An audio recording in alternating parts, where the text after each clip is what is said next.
Tardes. Muy buenas tardes. Vamos a dar inicio a esta webinar de General Electric y el CASI, Colegio Argentino de Cardiólogos Intervencionistas. Queremos agradecer a General Electric por darnos este espacio y al colegio para mostrar las nuevas tecnologías en imágenes. Tenemos dos disertantes con temas de actualidad en la cual vamos a ver la aplicación en la práctica clínica de las imágenes, un caso clínico y posteriormente panelistas expertos que van a aportar o preguntar acerca de esta nueva tecnología. Para esta primera disertación se ha invitado al doctor Alejandro Álvarez Iorio, muy conocido por todos nosotros, es un cardiólogo intervencionista reconocido en nuestro medio e internacionalmente, siempre a la vanguardia en la tecnología, y con lo cual es la persona indicada para hablar sobre utilidad y aplicación de los software en imágenes, su aplicación y realización de los procedimientos cardíacos estructurales. Alejandro, bienvenido, un placer tenerte en esta webinar. El tiempo es tuyo. Sí.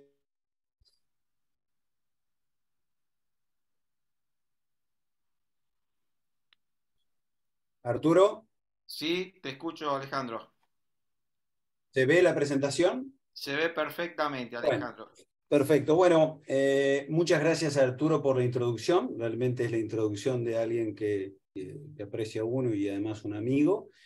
Muchas gracias a General Electric y al CASI por la invitación y la posibilidad de compartir nuestra experiencia inicial en este tema tan importante como es la utilidad y la aplicación de los software de imágenes en la realización de procedimientos transcatéter en el tratamiento de la patología cardíaca estructural mediante la fusión de imágenes, el planeamiento, la compresión de estructuras para tener un impacto en nuestros pacientes en términos de seguridad y eficacia. Cuando decimos seguridad en términos, el objetivo es reducir la dosis de radiación, reducir el copia, reducir la dosis de contraste y ser más eficaz al poder controlar y comprender mejor las estructuras cardíacas en resultado de nuestros procedimientos. Una pequeña introducción. Estamos viviendo un drástico aumento en la incidencia de procedimientos terapéuticos transcatéter mínimamente invasivo en el tratamiento de la patología estructural cardíaca congénita y adquirida, lo cual, ¿qué lleva a este incremento? Una sustitución de la cirugía. Pero claro, somos cardiólogos intervencionistas, no tuvimos un entrenamiento previo en cardiopatías congénitas ni en estructural, entonces son procedimientos complejos, en donde el advenimiento y la disponibilidad de la multimodalidad en imágenes ha sido de crucial importancia para comprender, para planificar, para guiar nuestros procedimientos y para después evaluar posteriormente el resultado que hemos obtenido. Comprender la estructura cardíaca, las estructuras vecinas, qué patología vamos a tratar, guiarlas y facilitar el tratamiento teniendo impacto en reducción de tiempo de radioscopía, dosis de radiación y de contraste, ¿no? Por supuesto que la radioscopía es nuestra herramienta de todos los días, pero la radioscopía nos ofrece imágenes bidimensionales con una gran resolución temporal, pero no resolución espacial. Nos permite ver bien los dispositivos y tener on time, en tiempo real, un feedback con el dispositivo, pero no nos permite comprar la estructura cardíaca, no nos permite guiar el procedimiento y a veces nos lleva a hacer más contraste, más proyecciones y demás. Por eso es que hoy en día es con CT, porque la función puede ser dinámica con eco o estática con CT. Fusión de imágenes con 3D en el CT scan previo al tratamiento o con la angiorrotacional, realmente nos provee una imagen estática, pero nos permite fusionar esta imagen con la fotografía 2D dinámica y realmente orientarnos y facilitar la cateterización y la realización de estos procedimientos. Este es un diapositivo del PCR, acá lo agrando, y apoya lo que vengo diciendo. Desde el 2015 al 2021, en la población de menos de 65 años, donde se hizo hincapié que tienen que ir a cirugía, tenemos un incremento del 2015 al 2021 en el TAVI y un descenso en la cirugía de reemplazo valvular. Estamos hablando de estenosis valvular aórtica severa. Lo mismo en el grupo etario de 65-80. Entre 65-80 el 87% van a recibir una TAVI y solo el 2% una cirugía. Y ni hablar en los pacientes mayores de 80 años. Por eso estamos enfrentándonos a un incremento de terapia transcatéter invasiva en patología estructural cardíaca, y tenemos que optimizar, ¿no es cierto?, nuestros tratamientos. Vuelvo a agradecer a General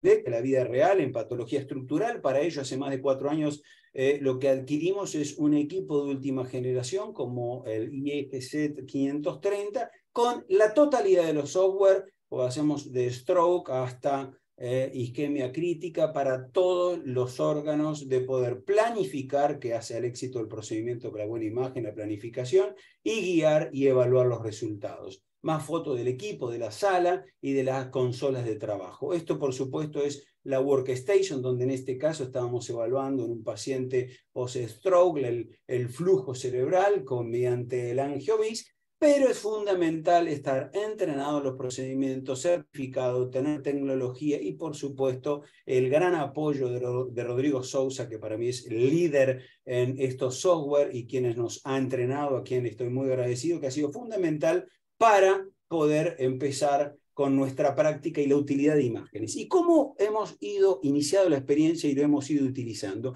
Esta es la workstation, donde el CT scan previo uno lo pone en la workstation para trabajar y hacer los análisis correspondientes, ¿no es cierto?, a lo que es el anillo, la distribución de calcio, el tracto de salida, las dimensiones de los senos, etc. Para ello, un caso de la vida, el primer caso con el cual nos introdujimos en la tecnología, que es en las imágenes, que es un paciente de 82 años, con múltiples factores de riesgo, estenosis valvular severa, sintomático para disnea. Este es el electrocardiograma previo. Este es el análisis que se puede hacer tanto en OROS, en distintos programas, como también en la workstation de los equipos de hemodinamia con estos software, donde uno analiza anatómicamente. Hoy no hablamos de riesgo clínico, sino que de riesgo anatómico, las distintas características, el anillo, el tracto de salida, el perímetro, si es un autoexpandible, área, además. Decidimos en este caso poner una válvula 34, y una de las primeras, y como nosotros empezamos con la técnica de Kaspover, porque uno de los objetivos es el reacceso coronario, no dejar leak, pero fundamental, ningún trastorno de conducción ni necesidad de marcapaso. Con esta técnica de aislar el seno no coronariano, lo que hacemos es una reconstrucción 3D, y esa reconstrucción 3D la vamos dando vuelta y manipulando hasta que logramos la más adecuada proyección de CASP Overlap. Ahí le damos la información al equipo, y con un botón en el momento del implante, el arco se mueve solo esta proyección. Entonces evitamos dar contraste, mover el arco en distintas proyecciones hasta dar en la correcta. Ya estamos minimizando tiempo de procedimiento de radioscopía y de contraste. Otra de las cosas muy importantes es con el software de calcio en el arco. ¿Cuál va a ser el riesgo de acuerdo al calcio en la enfermedad del arco de stroke? Como a su vez también, y muy importante, con las reconstrucciones volumétricas, con el software de calcio, es tricúspide, es bicúspide, ¿cuál es la distribución de calcio? ¿Cuál va a ser nuestro planning, dependiendo de la válvula con predilatación o no? Y esto es una información muy importante para el planeamiento, ¿no es cierto? Hoy tenemos software mejores, pero esto es en base a cómo vamos a posicionar la válvula. Aquí ya al gantry le dimos y el arco se puso en la proyección. Entonces hicimos un buen planeamiento, ¿no es cierto? Este es un procedimiento con el cual empezamos. Fue la primer CASP Overlap, en donde ponemos la válvula bien shallow o bien superficial, la liberamos, el punto final es liberarla bien lento, terminamos y empezamos a ver si nos convencíamos, si creíamos y si nos familiarizábamos con esto, que es fusionar la imagen 3D del CT scan previo, porque podemos hacer una angiotomografía rotacional en el momento y fusionarla, que sería lo ideal, pero es mucho contraste y más dosis de radiación, lo que queremos evitar. Entonces estas son ya las pruebas de fusión. Entonces fusionábamos, pero lo hacíamos sin fusión, para ir familiarizándonos y controlar el resultado con la fusión y la no fusión, ¿no? Este es el resultado de la primera TAVI, que no teníamos leak, fue realmente muy bueno el resultado en cuanto a la mejoría clínica del paciente. No tuvimos leak, no tuvimos que usar marcapasos ni trastorno de conducción, y después con el CT scan de control en estas workstation podemos ver el trabajo que hicimos. ¿Cómo no fue en Casper? Fue bien shallow. Acá vemos los dientecitos de esta válvula autoexpandible apenas produciéndole el tracto de salida. En este corte axial que hacemos un cine loop, que si bien lo podemos hacer en nuestros programas, la Workstation lo permite para ver el comportamiento y la conformación de este stent respecto al calcio, al anillo y demás, ¿no es cierto? Una reconstrucción también 3D de la válvula que nos permiten estos software para ver cómo hay casos hermosos de mucho calcio donde está un poquito hundida, pero se ha adaptado muy bien y con la pollera, como lo vimos con la Pro. Y esto nos permite que cumplimos con el endpoint, ¿no? Aislando el seno no coronario, bien shallow, lo cual explico el no trastorno de conducción. Más ejemplos de ir familiarizándonos hasta que finalmente llegamos, ¿no es cierto?, a esto, ¿no? Este es un implante que nunca una válvula balón expandible bien marcapaseada la hacemos sin contraste. Realmente un paciente con insuficiencia renal, donde hicimos 10 de contraste diluido, 10 de contraste diluido hicimos la fusión, hicimos el implante sin contraste y después solamente, ¿no es cierto?, podemos hacer contraste final o no hacemos contraste. Y este es un caso, perdón la afirmación, de hoy, de ahora.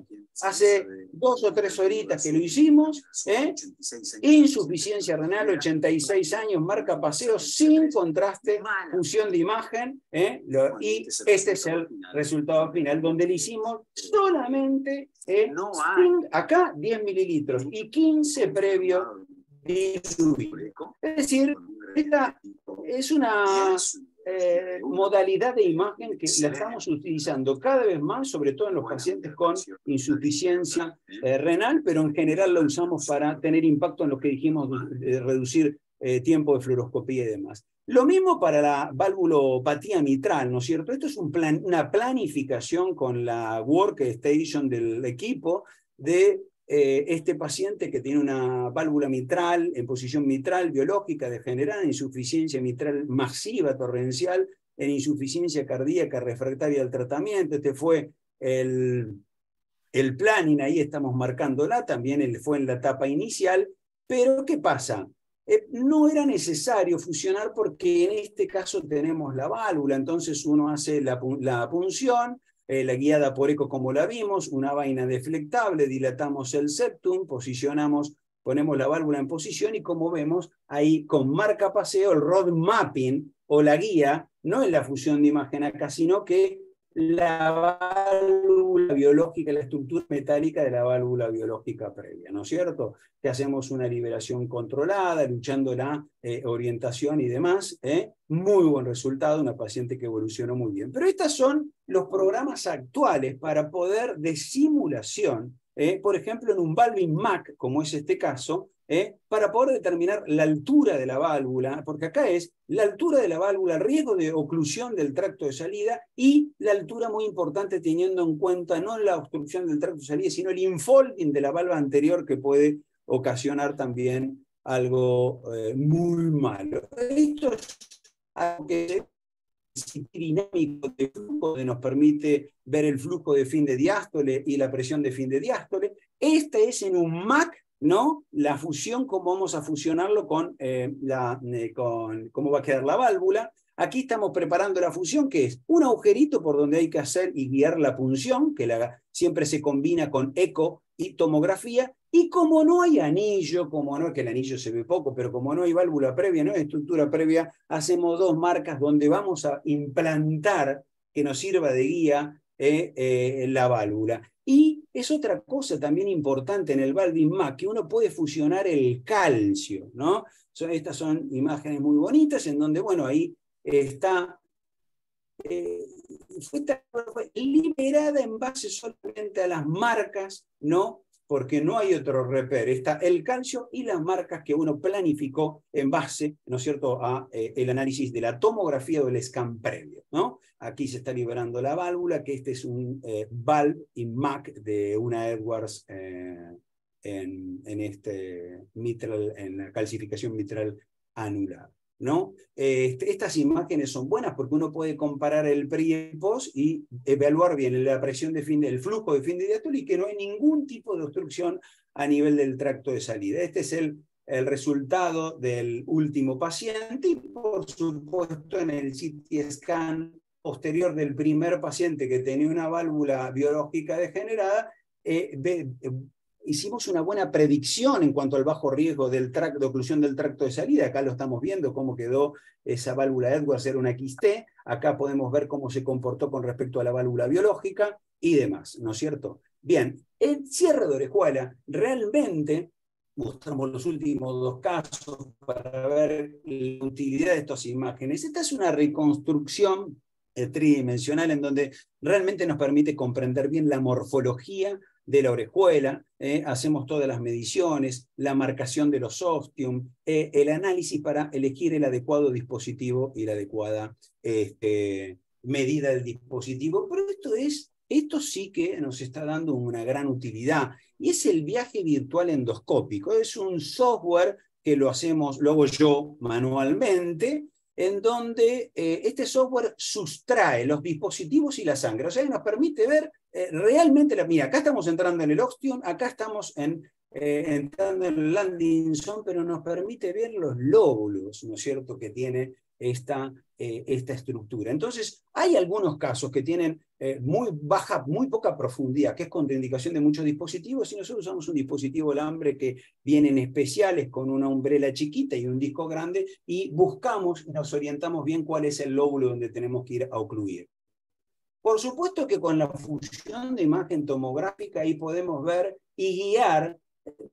Soy sincero que guío mejor con el eco, pero lo combinamos con ese agujerito celeste que es la fusión para la punción transeptal. Y aquí nos empezamos a familiarizar, vemos con y sin, hacemos una angiografía, fusionamos la imagen. Y después, ¿qué hacemos? Seguimos, realmente es bárbaro, porque si bien los movimientos del corazón son una limitante, en los casos de la escuela, ¿no es cierto?, interfieren muy poco si hacemos una muy buena fusión, ¿no? Entonces, bueno, este es un lambre que lo fuimos liberando de a poquito. Miren cómo fuimos guiándolo solo con fusión también. En este caso les puedo asegurar que no. A veces el ecografista no nos ayuda mucho y por eso complementarlo con la fusión es de muy gran ayuda. Terminamos el procedimiento, liberamos el dispositivo y acá con distintos tipos de fusión, más color o no, eso es jugar un poquito. Uno antes de liberar hace el control, el tag test y el control final con un muy buen resultado donde se ve que se llena la vena pulmonar y demás. Y para finalizar, esto fue el año pasado, ¿no es cierto?, un gran logro para el servicio y personal, que fue transmitir un caso en vivo al CSI, con un gran apoyo de muchísima gente, también con la gente de Unifarma, de Claudio y demás, donde no solo fue emotivo, sino que importante para nosotros. Esto es toda la preparación. Y en una paciente que con 7 horas y media de stroke le hice trombectomía con stent retrieval y penumbra y el final solumbra en una TIO-OCLUSION, una oclusión que el trombocompletía cerebral anterior. La paciente estaba con un MIS muy alto, quedó perfecta y terminamos cerrándole la orejuela. Pero claro, ¿qué orejuela elegimos? Y aquí me quería matar cuando la vi, porque es una orejuela que tiene contraindicación, yo diría, para cualquier dispositivo. ¿Por qué? Porque es orejuela grande. Y orejuela grande es cuando tiene un ostium más de 31, de 30, y un landing zone más de 26. Y encima lobulada.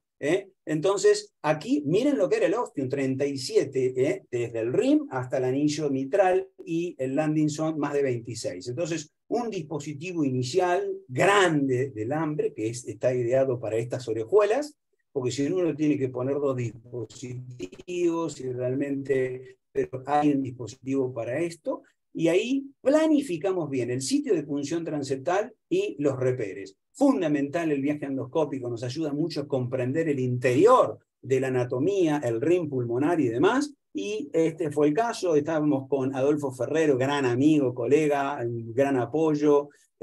Ahí empezamos y fusionamos. Y después de esta angiografía y fusionar el 3DST estático con la fluoroscopía dinámica, guiamos todo con esto.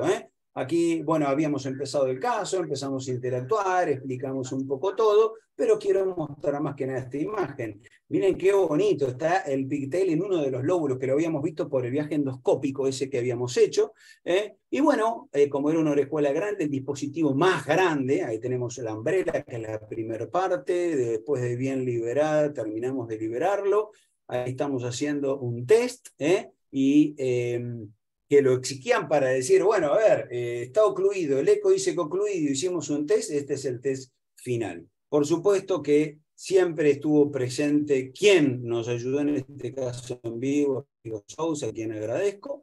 ¿Y cuál ha sido la limitación que hemos visto y que realmente todos reconocemos? Que el mal alineamiento es una limitación que puede causar un error en la fusión entre 2 a 4 milímetros. Y la causa puede ser la posición del paciente, es distinta en la mesa de tomografía que en la mesa de hemodinamia, la mala calidad de la tomografía, que no esté bien gatillada, que no esté bien inyectada, el movimiento de las estructuras cardíacas y respiratorias. Ahora casi una imagen sola de limitación respiratoria, la mala calibración de la camilla, la mala calibración de las imágenes en 3D. Hay muchas causas que pueden llevar a una mala alineación, pero que se puede corregir manualmente. Y además no nos permite comprender en caso de que haya una complicación, ¿no es cierto? Eso, para eso está el eco.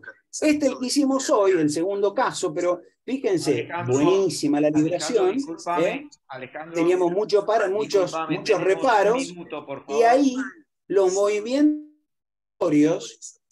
ahí tenemos un mal alineamiento de la función. Eso es lo único que voy a mostrar, ¿no es cierto? Para finalizar, y el mensaje es, por lo menos en orejuela, como en otras intervenciones estructurales, el uso de la fusión ha reducido el 78% del volumen de contraste, tiempo de radioscopía y las dosis también de radioscopía. Esto es lo nuevo que se viene con el equipamiento, imágenes de 3D coronario que son el STEM bis mejorado, ¿no es cierto? Y bueno, y siempre agradezco al equipo que ha hecho que todo esto sea posible. Gracias. Muchísimas gracias, Alejandro. Excelente presentación, excelente los casos que has elegido para mostrarnos la utilidad de la nueva tecnología. Para no demorar más, vamos a invitar al doctor Agustín Auqui, quien nos va a presentar un caso clínico sobre TAVI. El doctor Agustín Auqui es jefe del servicio de hemodinamia del Instituto de Diagnóstico de La Plata y jefe del servicio de hemodinamia del Hospital Sudamericano de La Plata. Posteriormente tenemos un panel de expertos. Está el doctor Juan Álvarez Sevillano, cardiólogo intervencionista y delegado de la provincia de La Pampa, el doctor Emanuel Lucchesi, miembro del colegio de Gualeguaychú, el doctor Pablo Pollón, especialista en cardiología, miembro del colegio del Hospital Español, y la doctora Viviana Rubilar, cardióloga intervencionista del Sanatorio Julio Méndez. Así que le voy a pedir por favor a los expositores que nos tratemos de ajustar el tiempo, así le podamos dar cabida a los panelistas. Estamos coordinando esta mesa con el doctor, junto al doctor Juan José Fernández, que lamentablemente está un poco retrasado, así que en espera de él vamos a seguir con la presentación del doctor Agustín Auqui. Por favor, si estás... ahí está su presentación. Bienvenido, Agustín, es un placer tenerte. Puedes comenzar con tu caso. Bueno, buenas tardes para todos. En principio, agradecer al colegio y a General Electric por la invitación. Lo que vamos a presentar es un caso clínico de acceso dificultoso en implante valvular aórtico percutáneo. Perdón, es que no no pasa la presentación. Obviamente no tengo conflicto de interés. Se trata de un paciente de 86 años de edad, hipertenso, como antecedentes de relevancia, múltiples internaciones por insuficiencia cardíaca descompensada, insuficiente renal crónico con un clearance de creatinina de 42 mililitros hora, fibrilación auricular crónica en tratamiento anticoagulante, obviamente una estenosis aórtica severa con un gradiente medio de 42, una velocidad máxima de 410, un área valvular indexada a la superficie corporal de 0,65 e insuficiencia aórtica leve. Concomitantemente a esto, el paciente presentaba deterioro moderado de la función sistólica del ventrículo izquierdo con una FEI del 40%, una presión sistólica del ventrículo derecho de 37 milímetros de mercurio y asociado también a enfermedad coronaria con una lesión significativa en tercio distal de la coronaria derecha. Ahí lo que vemos en la foto principalmente es que pese a los 86 años el paciente se encontraba en excelente estado general y en los scores de fragilidad le daba prefragilidad.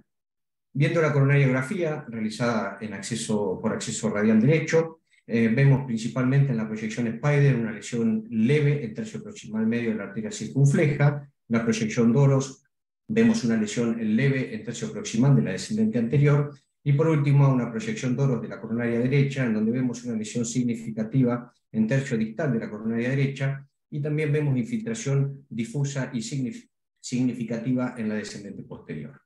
Obviamente que le hacemos los scores de riesgo a nuestro paciente y vemos que el riesgo de mortalidad en el STS score es de 6,5%, en el ARGEN score 19,2% y en el Euroscore 2 13,9%.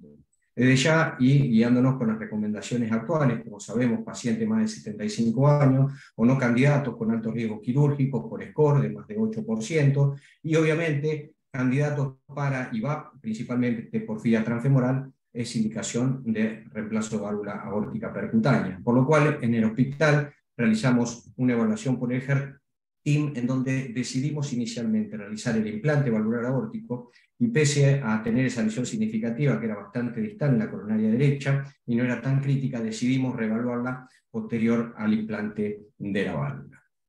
Obviamente que le realizamos la angiotomografía para hacer el planeamiento, y lo primero que vemos en rojo es la evaluación estructural del anillo aórtico. Fíjense que tenemos un perímetro de 85 y tenemos un área de 566. Una cosa importante a tener en cuenta, que muchas veces uno no elige qué válvula colocar, si la que nos proveen los financiadores. En este caso era la única válvula que teníamos disponible para usar, y en este caso estábamos casi al límite de la colocación de una Accurate Neo L número 27. Por otro lado, siguiendo el planeamiento, fíjense que la altura coronaria, tanto derecha como izquierda, era más de 10 en ambos casos, así que no había ningún tipo de complicación al respecto. Y en amarillo vemos que la válvula tenía una calcificación leve a moderada. Lo que sí nos preocupaba en cierta forma era el gran ángulo de más de 65 grados, y por último, obviamente, donde vemos la tomografía en la aorta en su conjunto, vemos una tortuosidad extrema de todo lo que es el eje aorto-ilíaco, también aorta torácica y callado, una calcificación global del tipo moderada. Por otro lado, tener en cuenta que el acceso superior era un acceso principalmente axilar y subclavio, principalmente extremadamente tortuoso, con gran calcificación y con diámetros pequeños para la colocación de la válvula. Por lo cual decidimos utilizar o elegir en cierta forma lo que es el acceso transfemoral, y lo que vemos acá justamente en el eje aortoilíaco es una tortuosidad extrema, una calcificación leve en lo que es el eje ilíaco y moderada en lo que es aorta abdominal, pero lo bueno que tenía principalmente que eran diámetros totalmente conservados para la colocación. Por lo cual decidimos el implante de válvula aórtica percutánea por acceso transfemoral, y como dijimos previamente, ya que el financiador nos había dado esta válvula en particular, se eligió, o por default, una Accurate Neo L número 27.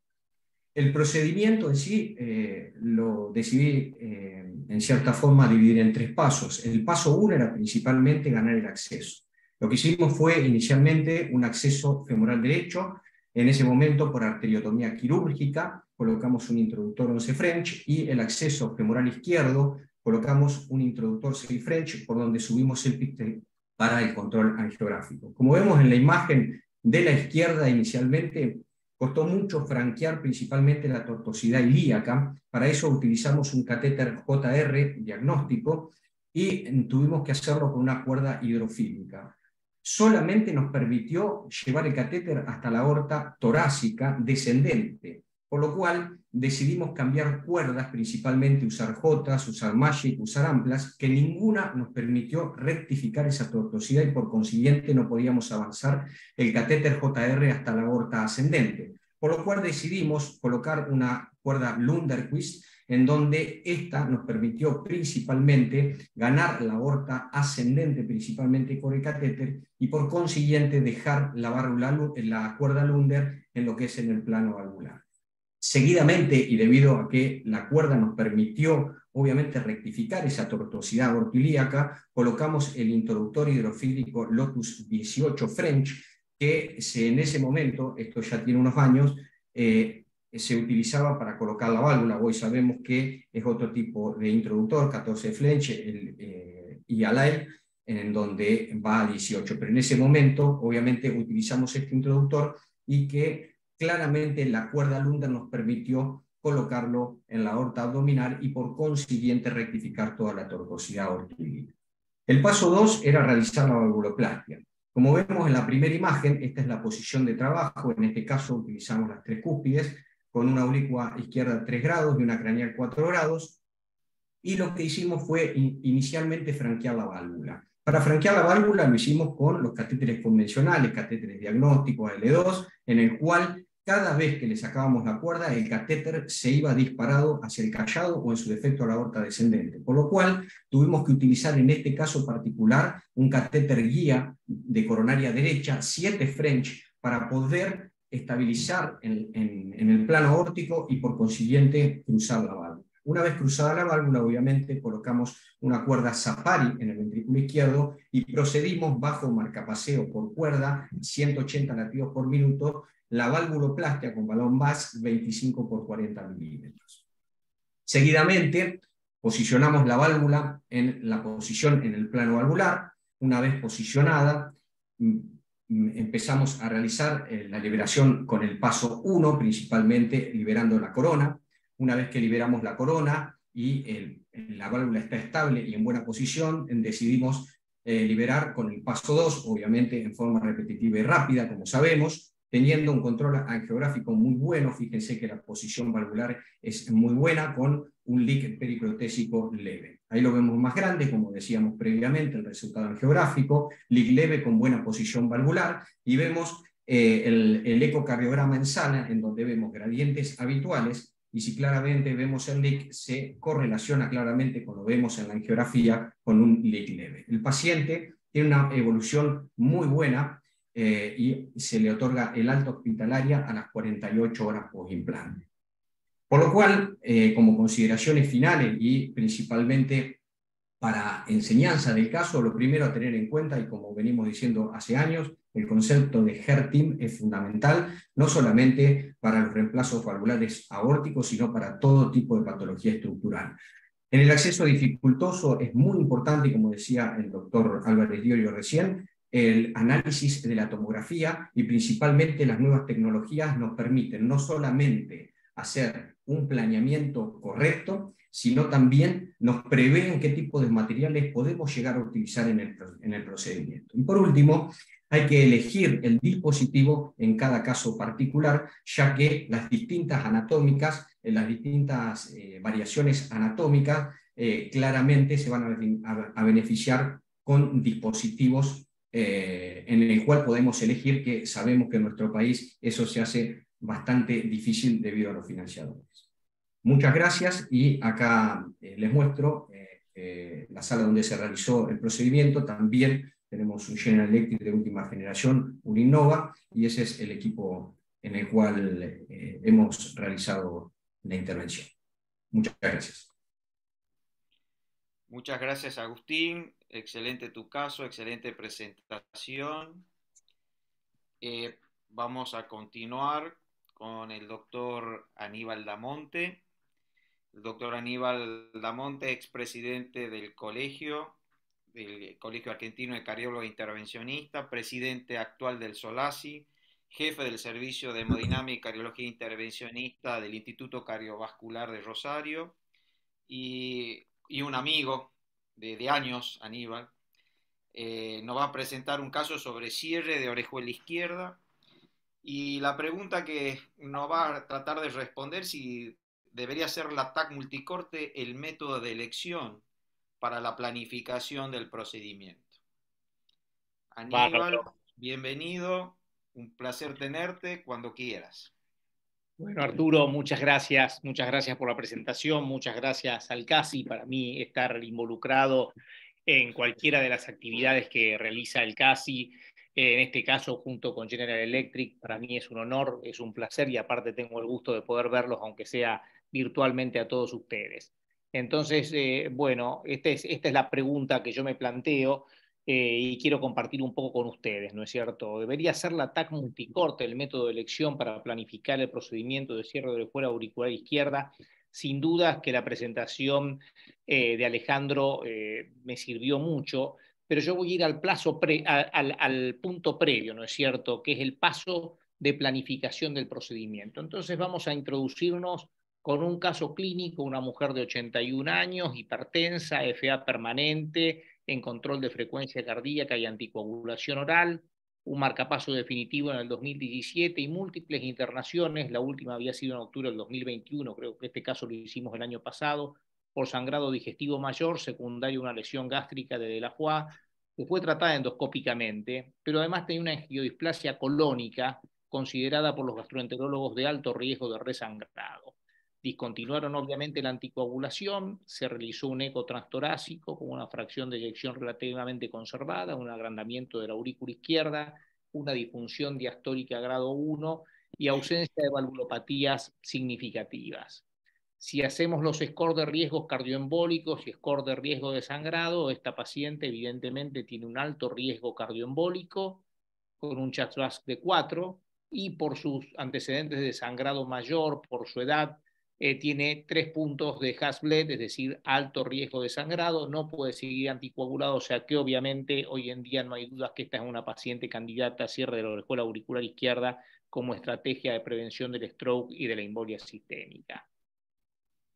Nosotros desde hace varios años de rutina estos pacientes los venimos evaluando con tomografía multislice y después vamos a ver un poco el porqué, pero fundamentalmente todos nosotros hemos aprendido desde que se inició en nuestro país el implante valvular transcatéter, donde inicialmente medíamos el anillo con eco transtorácico o con eco transesofágico, que habitualmente estábamos subestimando el tamaño de la prótesis que íbamos a colocar y por lo tanto eso era una de las variables independientes predictoras del ICS. Así que empezamos a planificar nuestros cierres de orejuelas con tomografía multicorte por las virtudes de la reconstrucción multiplanar y la posibilidad de medición de las estructuras en doble oblicuo axial, aparte de otros méritos que tiene esta tecnología de acuerdo a mi criterio. Y podemos ver a la izquierda, tenemos la medición axial del diámetro mayor y del diámetro menor de la boca de la orejuela, que habitualmente es elíptica. Aquí tenemos las mediciones coronal de la boca de la orejuela y en la proyección sagital. Y a la derecha tenemos la medición, como ven acá en axial, circular habitualmente de lo que es la zona de aterrizaje de cualquiera de los dispositivos que vayamos a utilizar, pero además de esto nosotros podemos, utilizando habitualmente el software de medición de venas pulmonares, obtener, como vemos a la izquierda, las mediciones y la medición derivada del perímetro, que en este caso era de 23 milímetros de la boca de la orejuela, y como podemos ver a la derecha, las mediciones y el diámetro efectivo derivado del perímetro de lo que sería la zona de aterrizaje del dispositivo. Estas son otras de las virtudes. Como vemos a la izquierda en este corte coronal, podemos ver claramente la relación entre la orejuela auricular izquierda, su boca, y la arteria circunfleja, que estoy intentando señalar ahí con el punto, y como se mostró antes en la reconstrucción volumétrica, podemos ver claramente las morfologías de la orejuela, que en este caso es una orejuela multilobulada en su porción más profunda. Acá estamos viendo ya el procedimiento donde, como de costumbre, lo guiamos con eco transesofágico. el porcentaje de procedimientos que se guían por eco intracardíaco en el mundo es extremadamente bajo en el caso de cierre de orejuela, fundamentalmente por limitaciones que tienen la mayoría de los transductores que están disponibles para eco intracardíaco para este tipo de procedimientos. A la izquierda la punción transeptal por eco transesofágico y a la derecha la fluoroscopía. Y el ecocardiografista, como siempre, realiza las mediciones en múltiples proyecciones, habitualmente 3 o 4 proyecciones, y podemos ver que acá la zona de aterrizaje en las diferentes vistas está en 13 milímetros, es decir, una orejuela relativamente chica. Acá la paciente tenía buena función renal, así que nos dimos el lujo de hacer una angiografía en oblicua derecha craneal a la izquierda y oblicua derecha caudal en el medio, donde muestra las lobulaciones que presenta en su profundidad. Esta es la imagen dinámica, si la pueden ver en el extremo derecho, con un cuello bien vertical, como habitualmente suele ocurrir, y ahí empieza la disyuntiva. Si nosotros basamos la selección del tamaño del dispositivo en base a las mediciones del eco transesofágico, teniendo en cuenta que además ya luego de la punción transeptal medimos la presión auricular izquierda de rutina para saber que el paciente tenga una volemia adecuada. Este paciente tenía 12 milímetros de mercurio de presión auricular izquierda, es decir, una precarga adecuada. El ecocardiografista nos estaba hablando de una zona de aterrizaje de 13 milímetros, y si en este caso que íbamos a usar un dispositivo Amulet, nos fijábamos en el chart, eso corresponde a un lóbulo de 18 milímetros con un disco de 24 milímetros de diámetro. Iba a estar apenas 1 milímetro por encima de los 23 milímetros de diámetro mayor que habíamos medido en la tomografía multislice. Si nosotros basamos la selección del tamaño del dispositivo en la información previa de la tomografía multislice, nosotros pasamos de un dispositivo de 18 a un dispositivo de 22, ya que la zona de aterrizaje, como vemos aquí, medía 20 por 18 con un diámetro derivado del perímetro de 19 milímetros. Es decir, un dispositivo, el otro dispositivo, ¿qué es lo que debemos seleccionar? Como nosotros estamos convencidos en que la tomografía multislice nos da la medición más apropiada de la estructura a tratar, nos basamos en eso, y acá estamos liberando el dispositivo Amulet. Acá en el eco transesofágico, arriba de izquierda a derecha, vemos lo que es la vaina bien coaxial a la boca y al eje del cuello de la orejuela. En la derecha arriba, la configuración esférica en la liberación inicial del dispositivo. Ya abajo a la izquierda estamos liberando el lóbulo, abajo a la derecha lo mismo, el lóbulo más configurado, y acá arriba, para comparar, teníamos esta orejuela con un cuello bien vertical y las lobulaciones internas, y acá abajo a la izquierda ya tenemos el dispositivo a punto de ser liberado. Vemos en medio de la derecha prácticamente ausencia de flujo aún, todavía traccionado por el cable de liberación, y ausencia de llenado en la orejuela, solamente se ve todavía flujo entre el disco y el lóbulo del dispositivo. Lo vemos por eco transesofágico, y en eco transesofágico ya no se ve ningún tipo de flujo como se puede ver arriba a la derecha, por lo cual liberamos el dispositivo y logramos un cierre completo gracias a este dispositivo que tiene doble mecanismo de sellado, un lóbulo en el cuello y un disco en la boca de la orejuela auricular izquierda. Ahora, ¿cuáles son los datos que tenemos del rol de la tomografía multicorte para planificar el cierre de la orejuela auricular izquierda? Cuando empezamos nuestro programa de cierre de orejuela en el año 2009, lo que nos sugerían era que debíamos tomar la decisión del tamaño del dispositivo en base a la medición por eco transesofágico y a la medición por angiografía cuantitativa hecha en la sala de hemodinamia. Sin embargo, esto en múltiples registros demostró que era necesario cambiar hasta en un 20% de oportunidades el tamaño del dispositivo originalmente seleccionado. ¿Y eso a qué se debe? Lo sabemos perfectamente bien. Las limitaciones en el dimensionamiento de cualquier estructura mediante un eco transesofágico hace que, según el plano en el cual vayamos cortando, podamos estar subestimando el diámetro de la estructura que debemos tratar. Por el otro lado, la medición mediante tomografía computada, en este caso, al darnos diámetros derivados del perímetro y conocer con una, digamos, imagen de reconstrucción multiplanar, nos da más exactitud. Y eso ya fue medido. En el año 2017, el grupo donde está el doctor Lars Sondergaard y Ole de Backer en Dinamarca, hicieron una evaluación tanto para el dispositivo de Amulet arriba como para el dispositivo de Watchman abajo, que la exactitud en la selección del tamaño del dispositivo a utilizar aumentaba significativamente cuando uno utilizaba tomografía computada. Por ejemplo, para el dispositivo de Amulet pasaba la exactitud de la selección del tamaño del dispositivo de un 58% a un 82%, y en el caso del Watchman de un 60% de exactitud a un 90% de exactitud.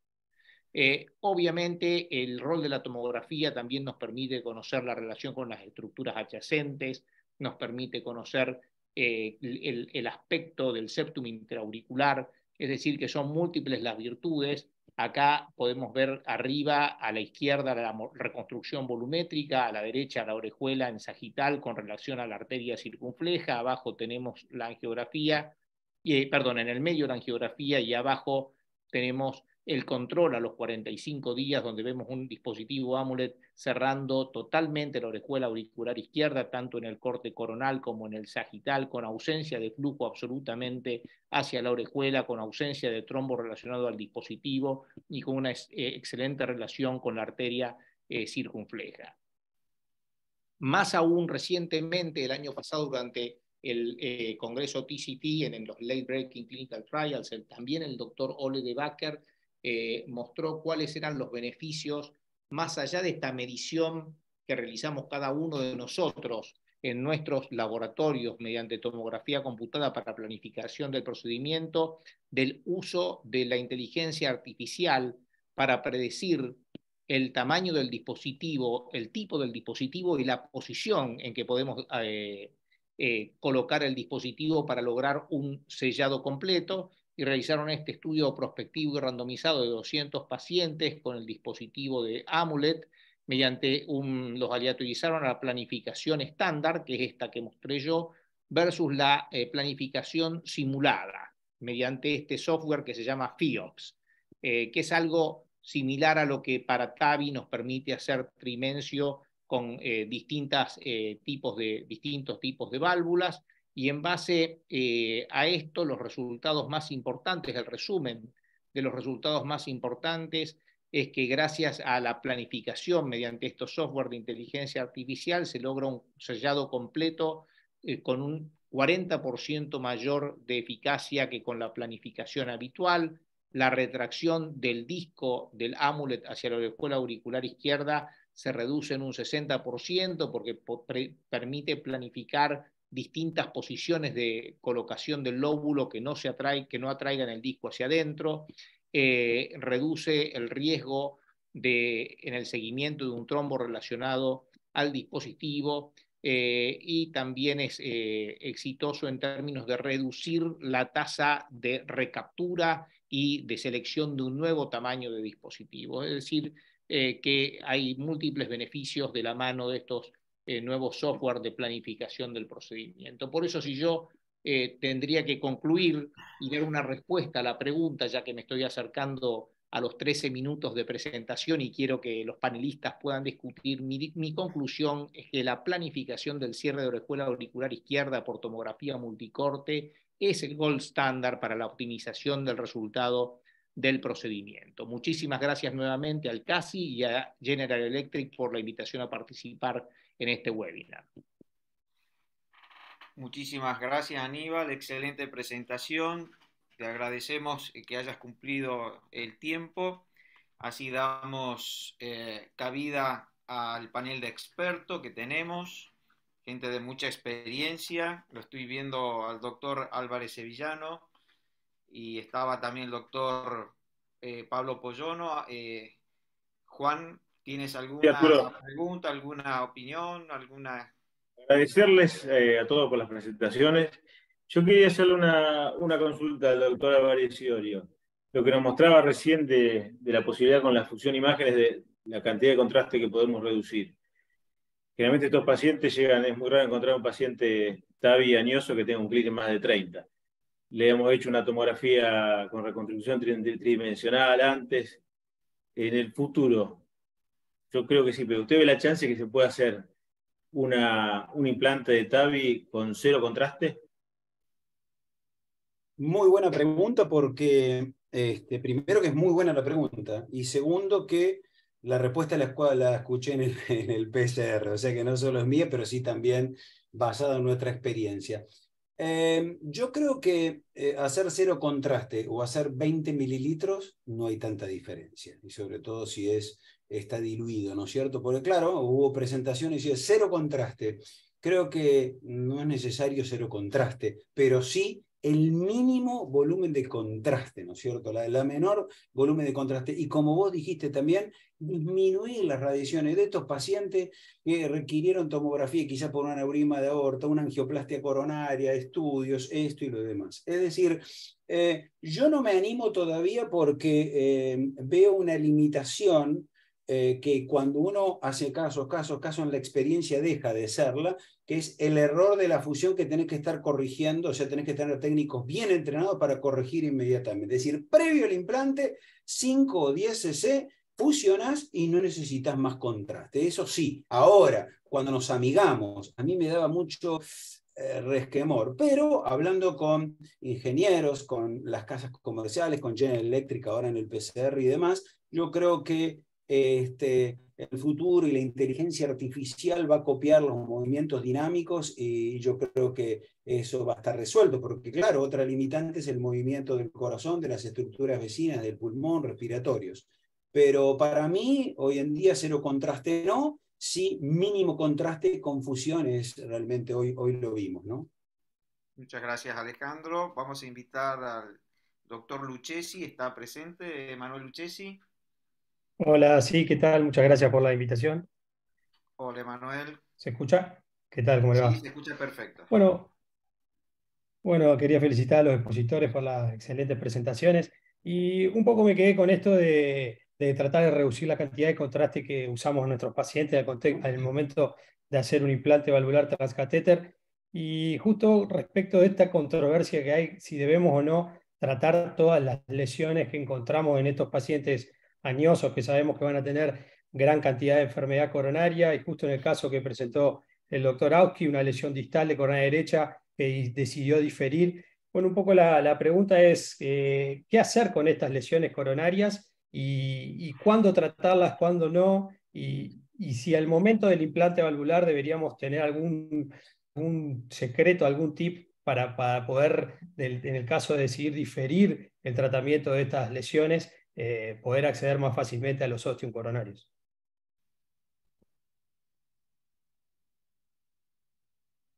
¿Quién la toma la pregunta? ¿Aníbal? ¿Alejandro? Cómo no, con mucho gusto.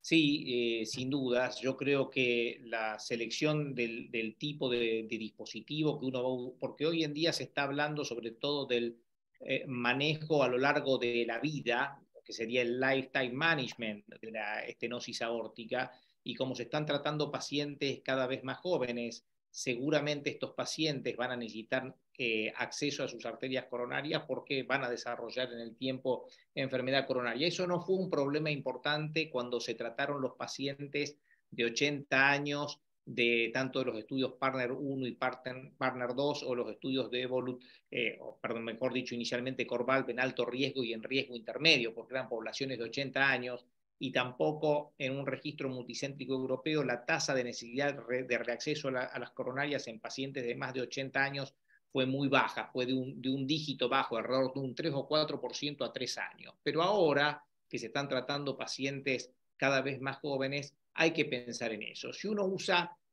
válvulas autoexpandibles, que en nuestro país han tenido muchísima penetración, y de un frame alto, como podría ser el caso de una Evolut, eso ya el doctor Tang mostró hace algunos años que con lo que se llama la alineación comisural, de manera similar a lo que los cirujanos hacen cuando hacen un reemplazo valvular aórtico quirúrgico, uno puede lograr un acceso a las arterias coronarias realmente con muy poca dificultad. Además, hay otras válvulas que de por sí ya tienen un acceso más sencillo, como son las válvulas de frame más bajo, como podrían ser las balones expandibles, tanto Edwards como Merrill en nuestro mercado, o válvulas, como por ejemplo el caso que mostró Agustín, que uno de los méritos que tienen las Accurate es que el acceso a las coronarias, aun cuando hoy en día se las implanta con alineamiento comisural, aun cuando no se usaba eso, tenían un acceso a las coronarias bastante sencillo. O sea que la alineación comisural es una de las, digamos, de las maniobras que uno puede realizar para facilitar el acceso a las arterias coronarias. La otra es seleccionar el tamaño, digamos, el tipo de válvula con el cual uno va a empezar el tratamiento en la historia, y después también tener en cuenta que habitualmente para el acceso, la curva que vamos a usar es una curva de catéter que va a ser medio punto más bajo que la que utilizaríamos en un paciente en el cual vamos a cateterizar sus nativas digamos, en ausencia de un dispositivo de TAVI. Hay otras maniobras también, como el uso de extensiones de catéter guía cuando uno va para una instrumentación, el poder enhebrar la cuerda desde afuera sin haber cateterizado selectivamente. Es decir, hay muchas maniobras que uno debe familiarizarse, pero se puede facilitar en el momento de colocación del dispositivo del TAVI ya el futuro acceso a las arterias coronarias. Gracias, Aníbal, excelente. Vamos a invitar al doctor Pablo Pollono. Pablo, acá estoy. Hola, Pablo.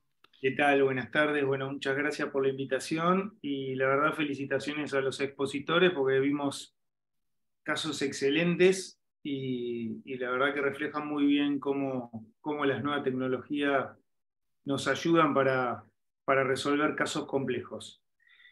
Algunas consideraciones me gustaría tirar, puntear y después hacer alguna pregunta un poco más concreta, pero la verdad es que todos los heart team, como decía Agustín, hoy creo que necesitan una persona que esté muy cercana a las imágenes. Si es parte del equipo que coloca los dispositivos, mucho mejor. Esto, digamos, te da otra perspectiva de lo que tenés que hacer, de las mediciones que tenés que hacer cuando haces una tomografía, de las posibles complicaciones que vas a tener cuando ves un caso, y es fundamental el conocimiento del procedimiento que uno va a hacer. Por eso, a veces, digamos, si te lo informa alguien que no se mete en la sala, no sabe con lo que se va a poder, con lo que va a tener que lidiar adentro de la sala. Y me parece que ese es un punto, como también Aníbal lo decía, que él empezó a estudiar tomografía desde el inicio de los procedimientos estructurales. Creo que es fundamental que alguien del equipo esté muy entrenado y que entienda lo que tiene que ver, lo que tiene que informar y lo que puede llegar a resolver o a predecir como futura complicación en un procedimiento. La verdad es que los soft como para planeamiento de TAVI están evolucionando mucho y muy rápido, nos ayudan cada vez más a hacer más fácil la tarea y a planificar. Tenemos poco tiempo, Pablo. Es un minutito. Pregunta, por favor. Y la verdad es que con el advenimiento de la inteligencia artificial esto va a ser cada vez más fácil. La respuesta a la pregunta que hizo Aníbal, no hay duda que la tomografía es lo que necesitamos para hacer un planeamiento de cierre de orejuela. Y la pregunta que me gustaría hacer a los expositores es ¿cuándo repiten en un post-TAVI? ¿Cuándo sería una indicación para repetir una tomografía cardíaca y qué quieren buscar en el caso de que la quieran repetir? Muy corta la respuesta, no sé quién la quiere tomar. Sí, no hay problema. Yo creo que nosotros en nuestro plan, nuestro programa, justamente tratamos de evitarla para reducir radiaciones y esto, pero es fundamental cuando en el seguimiento que tiene que ser estricto, la surveillance tiene que ser que es el seguimiento estricto, si no, no hay programa que valga. Entonces, si al mes, los 6 meses o al año aumenta el gradiente, la primera sospecha, ¿no es cierto?, es de trombosis valvar y ahí tiene indicación, ¿no es cierto?, la tomografía multislice. Como por ejemplo ahora hace poco tratamos un leak perivalvular que más que nada es una fístula ortoventricular por una rotura contenida en una zona no vulnerable, que no era en el seno izquierdo, sino en el seno posterior, que fue como un pseudoaneurisma, que hizo una fístula ortoventricular, la cerramos con un BLIC, con un vascular. Entonces es fundamental eso, el planning y la función, a repetir una CT para identificar, ¿no es cierto?, dónde puede haber estado esa fuga y cuál es la causa. Que el eco transesofágico, incluso el eco 3D lo veía muy bien, pero nos dio decir que era un pseudoaneurisma y una fístula, el diagnóstico certero, la tomografía. Gracias, Alejandro. Vamos a invitar a la doctora Viviana Rubilar. Viviana. Hola, ¿qué tal? ¿Cómo ¿Cómo están? estás? Tanto tiempo. Bien, la verdad es que todo el tiempo aprendemos y bueno, con Aníbal, no sé cómo hace, pero me cambia todas las charlas todas las veces que da, así que felicitarlos a los tres porque fueron excelentes las charlas.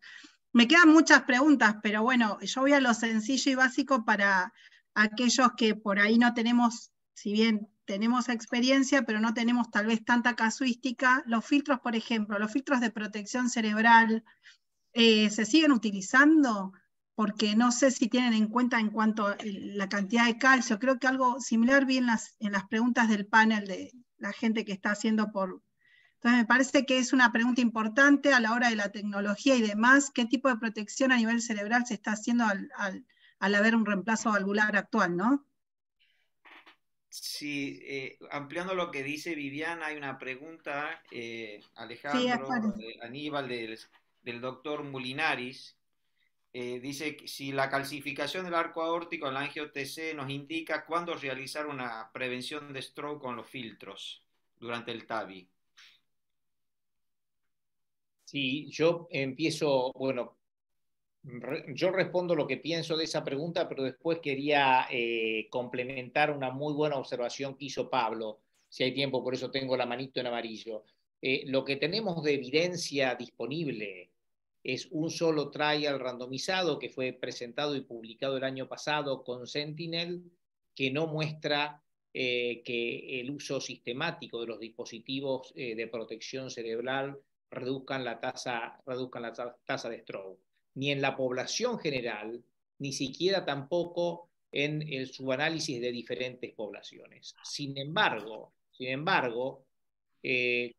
hay algunas poblaciones específicas, como los pacientes con válvula aórtica bicúspide, donde la calcificación es significativamente mayor. Además, son pacientes más jóvenes, donde el impacto de un stroke es algo que uno quiere minimizar. Los pacientes, obviamente, con una calcificación, con una aorta ascendente en porcelana o una calcificación excesiva del arco aórtico, o aún pacientes que teniendo una válvula tricúpide tengan una calcificación excesiva. En todos esos casos uno quisiera usarlos, pero la evidencia realmente disponible hasta el momento no lo sustenta. Y la realidad es que en los Estados Unidos, en base a eso, no se lo reembolsa y no se da, no se otorga el filtro de protección. Por otro lado, en otro extremo, aún sin esa evidencia y esperando los resultados de un estudio mucho mayor en dimensiones, que es el estudio del Reino Unido, que si no me equivoco estaba randomizando 5.000 pacientes en cada rama o algo similar, que todavía no están disponibles. En Europa hay países como en Dinamarca, donde usan 100% de dispositivos de protección cerebral.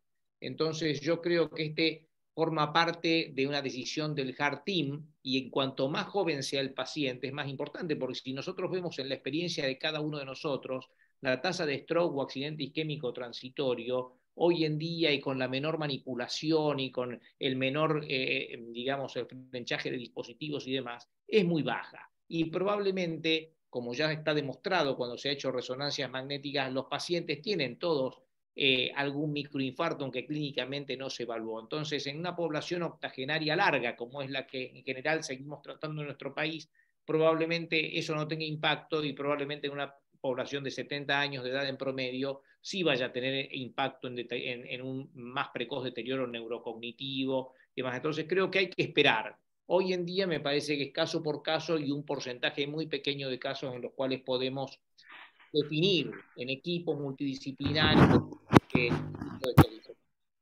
Alejandro, vos mostraste un caso muy interesante del grado de calcificación en un paciente con TAVI. Vos de acuerdo a un score de calcio o al grado de calcio, de la ubicación de calcio, ¿pensás o te inclinás en determinado paciente solamente por el uso del calcio, por la distribución o cantidad de calcio, en utilizar Sí, un dispositivo de protección buena cerebral? pregunta. Muy buena pregunta. Yo creo que filtro a todos todavía no está la evidencia. Probablemente si uno pudiera, como hace Gemal Gada en su centro, sí. Pero si nosotros tenemos que individualizar, hay algo que Aníbal no lo mencionó, solamente para complementar, y es la válvula biológica degenerada. Es decir, cuando tenemos que hacer un valve-in-valve, ese es uno de los sustratos de riesgo de embolización, como la válvula de TAVI degenerada, ¿no? TAVI-in-TAVI, valve-in-valve, fundamental. Ni hablar en patologías mitrales cuando vamos a tratar. Y yo creo que dijiste algo de sentido común. Si tengo una válvula bicúspide, no solo porque sea joven, pero tiene un RAFE muy calcificado y mucho calcio también en los bordes valvares, sin ninguna duda, yo lo uso por sentido común. Y también en una tricúspide con mucho calcio. Es decir, mucho calcio sí, bicúspide sí, pero no nos olvidemos de válvula biológica degenerada cuando vamos a hacer un valve-in-valve fundamental ahí, porque es todo un detrito que uno lo ve también, cómo se degeneró y cómo se va a microfracturar, y también, ¿no es cierto?, una válvula de TAVI degenerada. Ni hablar la patología mitral, que es otro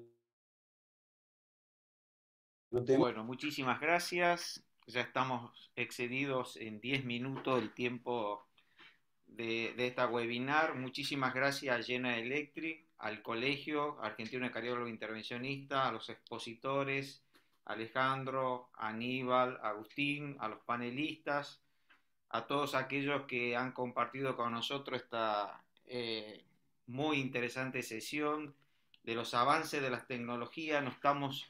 Nosotros los cardiólogos intervencionistas hoy tenemos que aprender multiimagen. Hemos accedido al tratamiento estructural, desde lo coronario hemos pasado a lo estructural, a la cardiopatía congénita, con lo cual hoy tenemos que estar permanentemente trabajando con múltiples imágenes y colegas que hacen imágenes para aprender a diseñar el tratamiento adecuado para cada uno de nuestros pacientes. No se olviden que al finalizar de esta webinar, por favor, le queremos recordar, si pueden llenar una encuesta, no le va a tomar más de 5 minutos, que es muy importante para el colegio, para mejorar nuestras actividades. A todos ustedes, muchas gracias por su presentación, por la participación, y estaremos viéndonos en la próxima webinar del colegio. Gracias, Alejandro, Aníbal, Agustín y a todos los panelistas. Chao, chicos. Chao a todos. Gracias. Chao. Gracias. Hasta luego, buenas tardes.